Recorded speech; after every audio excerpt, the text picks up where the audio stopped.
I got a cheetah skill in another world and became unrivaled in the real world. Episode 11। इस episode के शुरुआत में हम टेंजो के डायरेक्टर को देखते हैं जिसने बॉल गेम कंपटीशन के दौरान टेंजो का फोटो शूट किया था, जो ये बता रहा था कि टेंजो एक सेंसेशन बन चुका है जिसे सारी इंटरटेनमेंट कंपनियां अपनी तरफ करना चाहेगी। इसलिए उस डायरेक्टर ने भी ऐसा प्लान बनाया है जिससे टेंजो उनकी एजेंसी के लिए काम करने लगे। जिसके बाद हम कावरी को टेंजो के घर पर देखते हैं जो टेंजो को मैथ पढ़ा रही थी और उसके बदले में टेंजो से दूसरे लैंग्वेज को सीखना चाह रही थी, जिस पर टेंजो गलती से उससे बता देता है कि वो सारे लैंग्वेज को इसलिए समझ पाता है क्योंकि उसके पास लैंग्वेज कम्प्रीहेंशन स्किल है। जिसे सुनकर कावरी थोड़ा कंफ्यूज होती है, लेकिन फिर टेंजो अपने सीक्रेट को किसी तरह से बचा लेता है और फिर वो दोनों अपने आने वाले स्कूल टेस्ट के बारे में बात कर रहे थे, जहाँ टेंजो बता रहा था कि उसका मैथ काफ़ी वीक है, जिसके लिए कावरी सजेस्ट करती है कि क्यों ना वो उसके घर पर ही तैयारी करें। जिसके बाद अगले दिन वो दोनों टेंजो के घर पर पढ़ाई कर रहे थे, जहाँ जब कावरी टेंजो के घर पर बाथरूम के लिए जाती है तो वो गलती से उस सीक्रेट रूम में पहुँच जाती है जहाँ से टेंजो दूसरी दुनिया में जाता था। तभी वहाँ पर टेंजो आ जाता है, जिसे कावरी बताती है कि जब वो बाथरूम खोज रही थी तो उसे ऐसा फील हुआ कि कोई उसे बुला रहा है, जिस वजह से वो इस रूम के पास आ गई। जिस पर टेंजो उसे बताता है कि ये दरवाज़ा दूसरी दुनिया को कनेक्ट करता है, लेकिन कावरी को उस पर विश्वास नहीं हो रहा था। तो टेंजो कावरी को उसका हाथ दरवाजे से आर पार करने को कहता है, लेकिन कावरी ऐसा करने में असफल रहती है। तब टेंजो उसे बताता है कि जब तक वो न चाहे कोई भी उस दरवाजे के पार नहीं जा सकता। जिसके बाद कावरी दूसरी दुनिया का मतलब जानना चाह रही थी, तो टेंजो उसे बताता है कि वो दुनिया अर्थ से काफ़ी अलग है, जैसे कि वहाँ पर मैजिक होता है जिसे उसने सीख लिया है। और फिर टेंजो उसे विश्वास दिलाने के लिए वाटर बॉल मैजिक करके दिखाता है। जिसके बाद वो उसे बताता है कि मैजिक के अलावा उसने और भी एबिलिटीज़ को हासिल किया है जिसे अर्थ पर हासिल करना नामुमकिन है, और उन्हीं एबिलिटीज़ की मदद से उसने उसे गुंडों और फायर से बचाया था। जिसके बाद वो कावरी को लेकर दूसरी दुनिया में जाता है, जहाँ पहुंचकर कावरी काफ़ी खुश थी और कह रही थी कि ये दुनिया सच में अर्थ से काफ़ी अलग है। तभी टेंजो उसे बताता है कि वो इसी दुनिया में नाइट और अकात्सुकी से मिला, जिसमें नाइट एक ब्लैक फेनिर है जो उल्फ के फैमिली से बिलोंग करता है, और अकात्सुकी एक माउजो है जिसके बारे में उसे पता तो नहीं, लेकिन वो शायद पिग के फैमिली से बिलोंग करता है। जिसे सुनकर अकात्सुकी काफ़ी गुस्सा हो रहा था, तो वो समझ जाते हैं कि अकात्सुकी पिग नहीं है। उसी समय कावरी के सामने एक स्टैटस स्क्रीन आ जाता है, जिसके बारे में टेंजो कावरी से बताता है कि इसे स्टैट कहते हैं और यहाँ पर सभी चीज़ों को न्यूमेरिकल वैल्यू में रिप्रेजेंट किया जाता है। लेकिन उसी समय टेंजो कावरी के स्टैट को देखकर हैरान था, और जब कावरी उसके बारे में पूछती है तो टेंजो बताता है कि वो जब इस दुनिया में आया था तो उसका स्टैट सबसे बुरा था। जिसके बाद उसने अपना लेवल अप किया तो उसके बॉडी में कुछ चेंजेस हुए और उसने मसल को गेन कर लिया, जिससे उसका लुक भी बदल गया। और वो इन सब बातों से कावरी को समझाना चाह रहा था कि वो कोई ऐसा इंसान नहीं है जिसे वो लोग अपने साथ रखना पसंद करेंगे। वहीं कावरी कह रही थी कि वो उस दुनिया को और भी देखना चाहेगी, जिस पर टेंजो उसे कहता है कि वो उसे दिखाना तो चाहता है, लेकिन वहाँ जंगल में मॉन्स्टर्स हैं और इस घर के चारों ओर बैरियर्स लगे हुए हैं जिनसे निकलते ही उनके लिए बहुत सारे खतरे हैं, इसलिए वो उसे कभी और दिखाएगा। जिस पर वो टेंजो को पिंकी प्रॉमिस करने को कहती है, जिसके लिए टेंजो मान जाता है। जिसके बाद टेंजो कावरी से कह रहा था कि वो इस दुनिया के बारे में किसी को ना बताए, जिसके लिए कावरी भी मान जाती है। और फिर कावरी कह रही थी कि अगर वो एक दूसरे के सीक्रेट को रख रहे हैं तो क्या उनका रिलेशनशिप और भी क्लोज हो चुका है। लेकिन टेंजो के पूछते ही कावरी तुरंत अपने बात को चेंज कर लेती है। जिसके बाद टेंजो वापस असली दुनिया में जा रहा था। वहीं कावरी इन सब चीज़ों से काफ़ी खुश थी। जिसके बाद हम लेक्सिया को उसके पिता किंग आर्नोल्ड के सामने देखते हैं, जो ओवेन से पूछ रहे थे कि क्या उनके साथ टेंजो नहीं आया। जिस पर ओवेन उन्हें बताता है कि उनके साथ बहुत सारी घटनाएं घटी, जिस वजह से टेंजो उनके साथ नहीं आ पाया। जिस पर किंग आर्नोल्ड उससे पूछते हैं कि क्या इन सभी घटनाओं में वो लड़की भी इन्वॉल्व है जो उनके साथ आई है। जिस पर लूना उन्हें बताती है कि वो लेक्सिया को असैसिनेट करने गई थी और इसी वजह से उन्हें देरी हुई और टेंजो वहाँ पर नहीं आ पाया।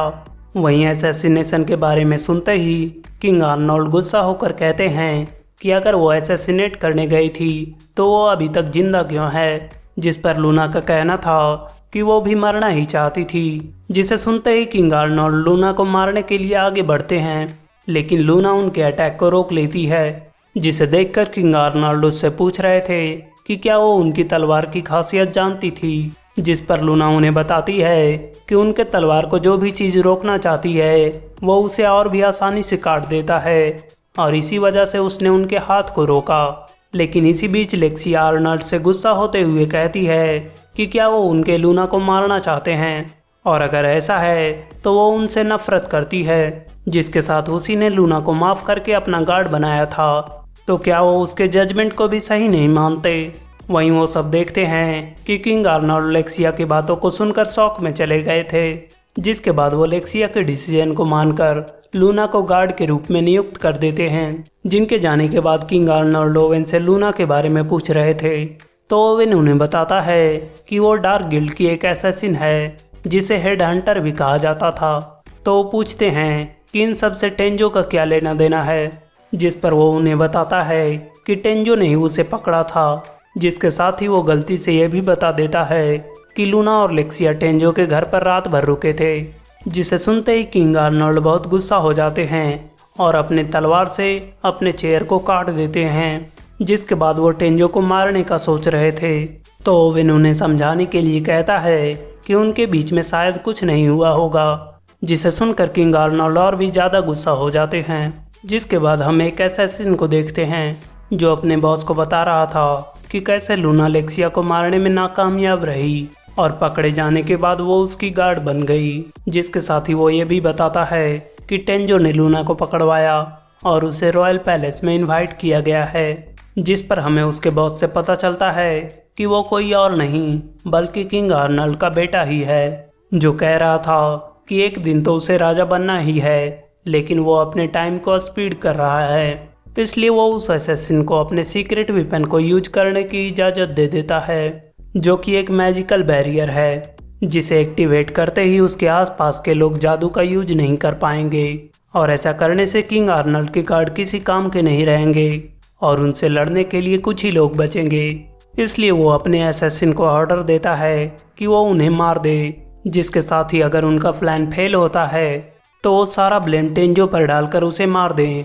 जिसके बाद हम टेंजो को देखते हैं जो स्कूल की छुट्टियों में महल के लिए जा रहा था, जहां रास्ते में वो एक शिप को मारता है, जिससे उसे कुछ सामान और एक बेड भी मिलता है, जिसकी ये खासियत थी कि वो कभी भी गंदा नहीं होता और जो भी उस पर एक बार सोता है वो सीधा सवेरे ही उठता है। और फिर टेंजो एक टाउन में पहुंचता है जहां वो अलग अलग तरह के लोगों को देखकर काफ़ी खुश था और फिर वो अपने कुछ चीज़ों को पैसों में कन्वर्ट करवाना चाहता था, क्योंकि उसके पास उस किंगडम का कोई भी पैसा नहीं था। जिसके लिए वो एक दुकान में जाता है जहां के दुकानदार को उसका नाम काफ़ी अनयूजुअल लगता है और साथ ही साथ उसे जापान के बारे में भी नहीं पता होता।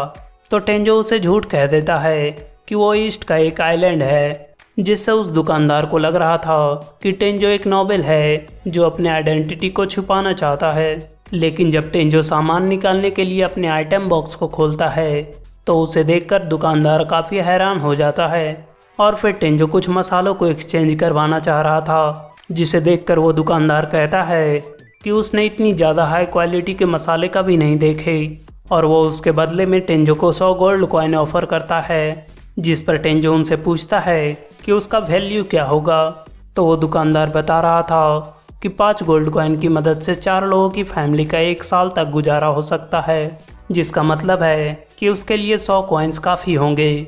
जिसके साथ ही वो उसे एक गिल्ड कार्ड देता है जो टेंजो के आइडेंटिफिकेशन के रूप में काम करेगा। और फिर टेंजो उससे रॉयल कैपिटल का पता पूछकर वहाँ से निकल जाता है। जिसके बाद वो घोड़े गाड़ी में बैठकर अगले दिन रॉयल कैपिटल पहुँचता है, जहाँ टेंजो महल को देखते ही घबरा जाता है कि उसने महल के लिए ठीक कपड़े पहने हैं या नहीं। और फिर जब वो महल पहुँचता है तो उसका स्वागत ओवेन करता है, जो अकात्सुकी के बारे में पूछ रहा था, जिसे टेंजो अपने फैमिली के रूप में इंट्रोड्यूस करता है। जिसके बाद जब ओवेन उसे बताता है कि वो राजा से मिलने वाले हैं तो टेंजो फिर से घबरा जाता है कि उसने ठीक कपड़े पहने हैं या नहीं। लेकिन ओवेन उसे समझाता है कि ये एक इनफॉर्मल मीटिंग है, इसलिए उसे चिंता करने की कोई ज़रूरत नहीं है।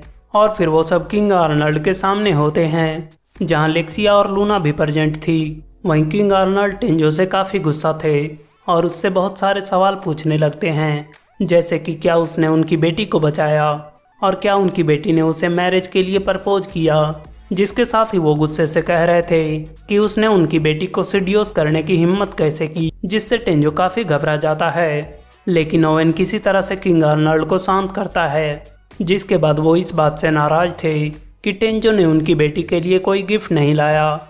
जिसे सुनकर टेंजो वो बेड गिफ्ट देना चाह रहा था जो उसे शिप से मिला था, जिसे देखकर लेक्सिया काफ़ी खुश थी। लेकिन किंग आर्नल्ड उस बेड को देखते ही टेंजो को मारने के लिए आगे बढ़ते हैं, जिसे ओवेन फिर किसी तरह से रोकता है। जिसके मुताबिक अगर कोई लड़का एक लड़की को बेड गिफ्ट करता है तो उसका मतलब होता है कि वो उससे शादी करना चाहता है। जिसे सुनकर टेंजो समझ जाता है कि उसने सब कुछ गड़बड़ कर दिया है। वहीं किंग आर्नल्ड भी उसे अपने तलवार से मारने वाले थे। तभी वहां पर बहुत सारे एसेसिन्स आकर उन्हें घेर लेते हैं और जब गार्ड्स उन एसेसिन्स पर अपने जादू से हमला करते हैं तो उनका जादू नाकाम हो जाता है, क्योंकि वो एसेसिन्स मैजिक सीलिंग बैरियर का यूज कर रहे थे। लेकिन तभी लूना उन एसेसिन्स को मारने लगती है, जिसे देखकर टेंजो भी अपने पेट्स के साथ मिलकर उन एसेसिन्स को मारने लगता है और फिर थोड़ी ही देर में उन एसेसिन्स को खत्म कर देता है। जिसे देखकर लेक्सिया टेंजो से जाकर लिपट जाती है। तभी लूना टेंजो से पूछ रही थी कि क्या वो और भी ज़्यादा ताकतवर हो चुका है। वहीं किंग आर्नल्ड लेक्सिया को टेंजो से लिपटा हुआ देखकर और भी गुस्सा हो चुके थे, जिसे देखकर टेंजो भी काफ़ी घबराया हुआ था।